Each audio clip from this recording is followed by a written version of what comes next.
So, some things happened. This is the last episode of the Pacifist playthrough. I recently hit the maximum amount of saves and had to do some spring cleaning. In the process, the vast majority of a beloved character's adventure was accidentally deleted. Using my other character, Dennis, I'll show you guys what I had planned though. For a lot of the playthrough, I would have relied on either running through enemies or using the syringe rifle. The syringe rifle takes a bunch of syringes, but there are only 4 that are pretty helpful for a pacifist playthrough. The Minecloud syringe makes the target believe they have vanished for 30 seconds. The yellow belly syringe causes the targets to flee for 30 seconds. And then the most important syringe is the pack syringe. It has a chance to make the target non-violent for 30 seconds. There's also the lock joint syringe, but unless you're killing stingwings, it's pretty hard to get a stingwing barb.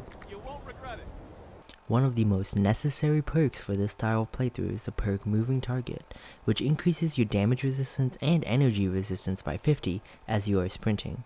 It also decreases the amount of action points needed to sprint by 50% at the top level.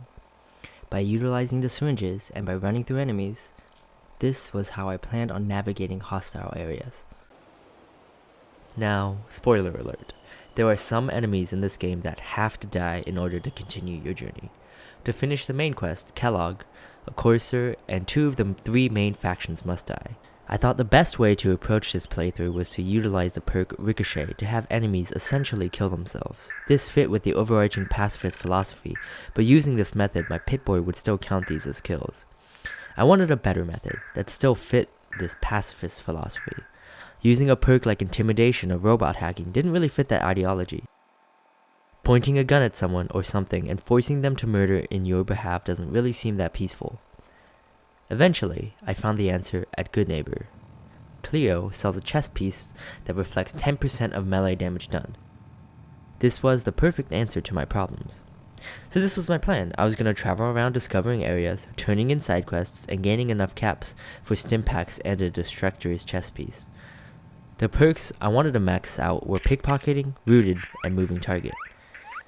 A few points into Scrounger, and Idiot Savant level 2 to get more caps and experience respectively. With all this in mind, we are here in the Institute, ready to take it down without killing anyone. Keep in mind that on this character I do have the perk Ricochet, so some people may die from that proccing. With the maxed out Pickpocket perk, I can steal equipped items including weapons. I steal the clothes as well, since it is easy to determine who I've pickpocketed. Plus, it's nice to see everyone naked.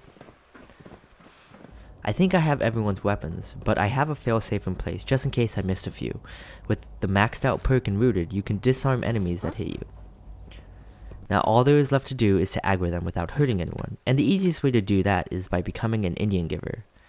I have like a 60% chance of giving them this gift, but a 0% chance of taking it back. Hello. Attacking enemy. Now I wait.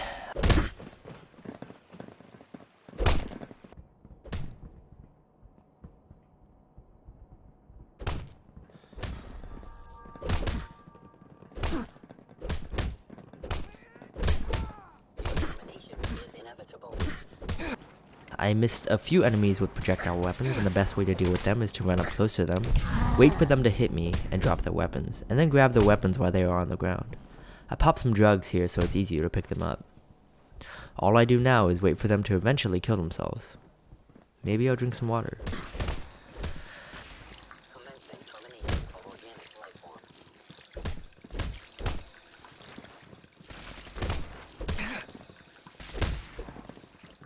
2,000 years later. How to solve a Rubik's Cube. Scroll down to find more. 1 eternity later. Oh, that seems really good actually.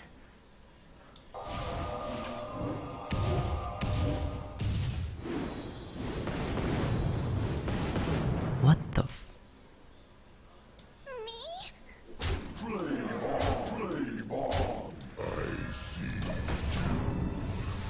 How's that possible? How do you not even hit him once? That's pretty crazy right there.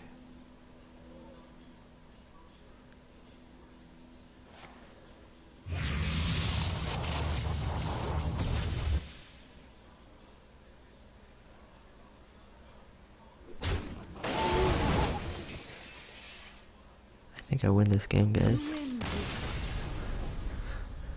Alright, back to Fallout. Here it is, guys, the finale you've been waiting for. Me versus father, who is actually my son. What a twist.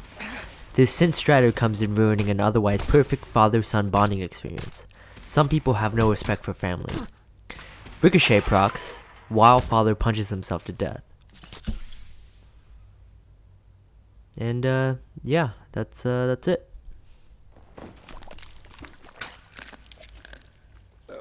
And with that, the Institute is taken care of. A similar scenario would have happened with the Brotherhood of Steel. I wish I could have done it proper, but the idea of me playing Fallout as a pacifist of stuff I've already done would make me go insane. Anyways, goodbye fam.